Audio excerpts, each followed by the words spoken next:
60 वर्षीय रमा जी आज अपने पति की तस्वीर के सामने बिलख बिलख कर रो रही थी और बीच बीच में अपने बेटे बहू को कोसती जा रही थी। तुम लोगों ने मेरे साथ इतना बड़ा छल किया, मेरे जिगर के टुकड़े ने ही मेरे दिल को छलनी कर दिया और मुझे भनक भी ना लगी। आप क्यों चले गए मुझे इस भरी दुनिया में अकेला छोड़कर? कैसा कलयुग आ गया है, बच्चे अपने ही माँ बाप के हाथ पर से रोटी छीन लेते हैं। कितना समझाया करते थे सतीश जी आप मुझे कि बेटा बहुत सिर्फ अपने मतलब के लिए तुम्हारे प्रति प्रेम का दिखावा करते हैं। जिस दिन उनका मतलब पूरा हुआ तुम देखना उस दिन सबसे बड़ा धक्का देंगे। लेकिन रमा जी तो अपने बेटे बहू के प्यार में इतनी अंधे थी कि अपने पति को गांव में ही अकेला छोड़कर बेटे बहू के पास हर 2-3 महीने में आ जाया करती थी। लेकिन जब से सतीश जी इस दुनिया से गए थे तब से रमा जी हमेशा के लिए बेटे अविनाश और बहू डोली के साथ रहती थी और दिन रात बेटे बहू की खिदमत में लगी रहती। एक दिन जब बेटे बहू ऑफिस से घर लौटे तो रमा जी उनके आते ही गरम गरम खाना बनाकर डाइनिंग टेबल पर लगा दिया। लेकिन बेटे बहू फ्रेश होकर जब खाना खाने के लिए डाइनिंग टेबल पर नहीं आए तो रमा जी उनके कमरे में उन्हें बुलाने के लिए गई। क्योंकि खाना ठंडा हो रहा था, रमा जी ने जैसे ही उनके कमरे के पास जाकर दस्तक देने की सोची तभी अंदर से उनके कानों में बहू के जोर जोर से बोलने की आवाज सुनाई दी। देखो अविनाश, हमारे बच्चे भी अभी बड़े हो रहे हैं, एक ही कमरे में अब एडजस्ट नहीं हो पाता है। माँ से कह दो अपना कमरा खाली कर दे, बच्चों को पढ़ने लिखने में भी तकलीफ होती है और वह अब कोई नई नवेली बहू नहीं रही जो उन्हें अलग से कमरा चाहिए। और एक बात, इस बार से वह अब हरिद्वार या कोई भी तीर्थ स्थल पर नहीं जाएंगी।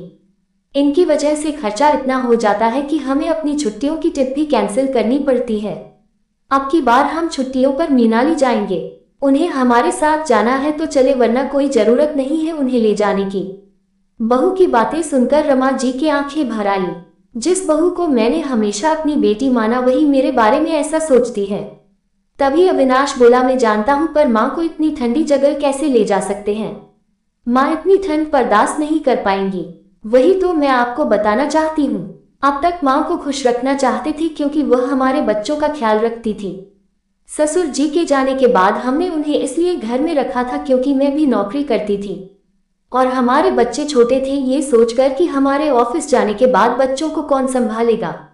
इसलिए माँ को अपने पास रखा था क्योंकि अगर कोई मेड या नैनी रखते तो हमारे बहुत पैसे खर्च होते। लेकिन जब सासू माँ के रूप में ही हमें एक फुल टाइम नौकरानी मिल गई थी तो इसलिए उनके आने के बाद मैंने मेड को भी हटा दिया था। लेकिन अब हमें उनकी कोई जरूरत नहीं है, उल्टा ही हमें उन पर दुनिया भर का खर्चा करना पड़ता है। कभी डॉक्टर के पास लेकर जाओ, कभी इस चीज की दवाई तो कभी उस मर्ज की दवाई। अब उल्टा यही हम पर बोझ बनती जा रही है। हाँ मानती हूँ वह आज भी ऑफिस के लिए हम दोनों को टिफिन बनाकर देती हैं, लेकिन उनकी छोटी सी मदद के लिए हम अपनी खुशियों की बर्बादी नहीं कर सकते। हमने उनसे पैसे, गांव का घर सब छीन लिया है धोखे से, लेकिन अब हमें उन्हें खुश रखने का नाटक करने की जरूरत नहीं है। मकान और पैसों की बातें सुनकर तो रमा जी के पैरों तले जमीन खिसक गई। उनकी आंखों से आंसुओं की धारा ऐसे बह निकली जैसे बाहर बारिश हो रही हो। बेटे ने तो उनसे पैसे और घर के पेपर इसलिए लिए थे क्योंकि उसे अपना बिजनेस शुरू करना था और उसने रमा जी से कहा था कि सिर्फ मकान के पेपर दिखाकर लोन लेना था, पर बेटे ने उनके ही विश्वास का खून कर दिया। तभी अंदर से अविनाश की आवाज रमा जी के कानों में पड़ी, सही कहती हो तुम, माँ से अब हमें कोई मतलब नहीं है, अब तुम ही कोई बहाना बनाओ उन्हें इस घर से निकालने का। मुझ में भी अब इतनी हिम्मत नहीं है कि मैं उनकी दवाई और गोली का खर्चा उठाते रहूं और आगे आगे तो उनके हाथ पैर बिल्कुल ही काम करने बंद कर देंगे। तब उनकी सेवा पानी कौन करेगा? सही कहते हो अविनाश तुम, अब मैं भी इस गवार बुढ़िया को एक पल भी अपने घर में बर्दाश्त नहीं कर सकती। बेटे बहू की और बातें उनसे सुनी ना गई और वह थके कदमों से आकर डाइनिंग टेबल पर बैठ गई और सोचने लगी कितने स्वार्थी हो गए हैं आज खून के रिश्ते। अपना मतलब निकलते ही मुझे चाय में से मक्खी को निकाल जैसे फेंकना है। उन्हें बहुत बुरा लगा और टेबल पर पड़ी ठंडी चाय पीने लगी। लेकिन आज बेटे के घर की चाय भी उनके हलक से नहीं उतर रही थी। इसी बीच अविनाश डोली भी वहां आ गए। उन्होंने देखकर रमा जी ने अनदेखा कर दिया जैसे उन्होंने कुछ सुना ही नहीं था। तभी डोली बोली, अरे अविनाश, चाय और खाना तो ठंडी, रुको मैं गर्म करके लाती हूँ। ये पहली बार रमा जी ने नहीं कहा था कि तुम रहने दो बहू, मैं कर देती हूँ। इस बात को अविनाश को डोली ने भी नोटिस किया। एक बार को तो उन्हें लगा कि माँ ने उनकी बातें सुन तो नहीं ली। फिर सोचा वह तो यहाँ बैठकर चाय पी रही है तो नहीं सुनी होगी। माँ, ये कैसा खाना बनाया है आपने, बिल्कुल स्वाद नहीं है। अविनाश रमाजी पर चिल्लाते हुए बोला। चलो डोली, हम बच्चों के साथ आज बाहर खाकर आते हैं। और हाँ माँ, कल को हम ट्रिप पर जा रहे हैं तो आप तब तक किसी रिश्तेदार के यहाँ रहने चले जाए।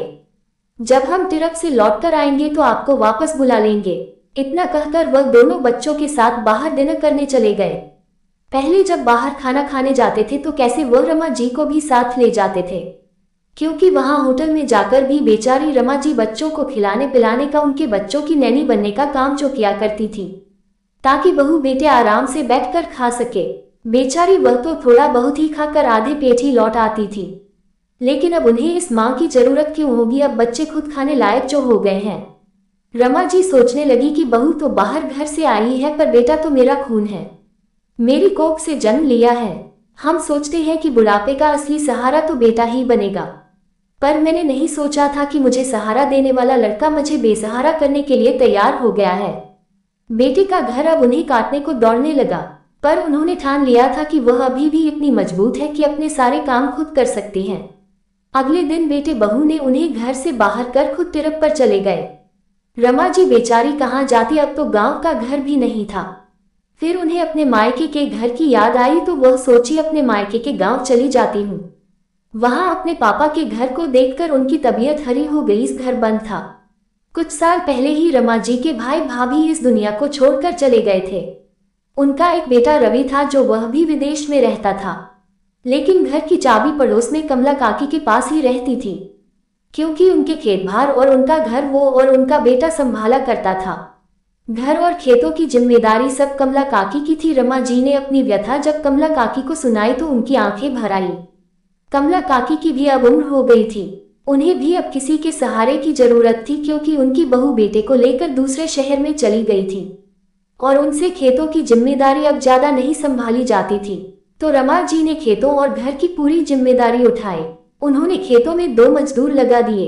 मजदूरों ने जमकर खेतों में मेहनत की तो फसलें लहराने लगी, उनकी अच्छी कमाई होने लगी। अपने खाने पीने का इंतजाम करके वह बाकी रुपए समाज सेवा में लगाने लगी। अनाथ बच्चों, विधवा औरतों और बुजुर्गों की मदद करने लगी। उनकी समाज सेवा के गांव भर में चर्चा होने लगे और कई समाज सेवा संस्थाएं भी आगे आकर उनको सहयोग करने लगी। अब रमा जी खुश रहने लगी। उन्हें अपने जीवन का एक उद्देश्य मिल गया था। कभी कभी उन्हें अपने बेटे की याद आती थी, पर वह उसे बुलाने का प्रयास करती थी। उन्होंने अपने ही घर में लड़कियों के लिए निःशुल्क विद्यालय खोल दिया, ताकि लड़कियां अपने पैरों पर खड़ी हो सके और पढ़ लिख कर अपना भविष्य बना सके। उन्हें अपने पति और बेटे पर निर्भर रमा जी की लोकप्रियता गांव से होकर अब शहरों में बढ़ने लगी। रमा जी ने उसी घर में ऊपर के कुछ कमरों में वृद्धों के लिए आशियाना भी खोल लिया। उन्होंने अपने छोटे छोटे प्रयासों से बड़े बड़े काम कर दिए। उन्हें कई संस्थानों ने भी सम्मानित किया और सहयोग दिया। एक दिन जब अविनाश ने सुबह अखबार खोला तो अपनी मां की फोटो और लोकप्रियता देखकर उसका सिर चकरा गया। उन्हें बहुत बड़ा सम्मान और नकद राशि मिलने वाली थी। उसे अपनी मां के बारे में पता चला तो उसने डोली को बताया। दोनों जने सोचने लगे कि मां के पास तो बड़ा पैसा है, हम मां के पास जाएंगे और यह जेजाद ले लेंगे। आखिर हमारा भी तो मां की जेजाद पर हक है। दोनों अपने लालच के वशीभूत होकर गांव चले गए। जगह जगह उनकी मां की चर्चा सुनकर दोनों हैरान थे। अपने बेटे को देखकर एक बार रामा जी का मन पिघला, पर वह मजबूत होकर बोली, आप यहाँ क्यों आए हो? तुम्हें मुझसे क्या काम है? माँ, मैं तुमसे मिलने आया हूँ, तुम्हें घर ले जाने आया हूँ, तुम अपने घर चलो। यहाँ अनाथों के साथ रहने से अच्छा है कि अपने घर में अपने बेटे बहू के साथ रहो। ये सब घर खेती जयजा मुझे संभालने दो। अब इस बुढ़ापे में कब तक संभालोगी और इतनी कमाई इन अनजानों के ऊपर क्यों लुटा रही हो? तुम्हारे अपने बेटे बहू मर गए हैं क्या? रमा जी उनके लालच को पहचान गई। हाँ, आज तक तो मेरे बेटे बहू जिंदा थे, पर आज वह हमेशा के लिए मर गए हैं। मुझे तुमसे इसी बात की उम्मीद थी। जो अपनी सगी माँ को घर से निकाल कर बेसहारा कर सकते हैं, वह इन असहाय और बेघरों के बारे में क्यों सोचेंगे? तुम दोनों को हमेशा अपने ही पड़ी है। अपने स्वार्थ के आगे तुम्हें कुछ नहीं दिखाई देता। तुम अपनी माँ के सगे नहीं हो तो किसी और के सगे क्या होंगे? बेटा, अब मैं तुझ पर निर्भर नहीं हूँ। मैं तुम दोनों के साथ नहीं रहना चाहती हूँ। मुझे अपना परिवार मिल गया है। कैसा भी वक्त हो, अपनों के साथ और सहारे से गुजर जाता है। अब यही लोग मेरे अपने हैं। मेरा बुढ़ापा यहाँ अच्छे से बीत रहा है।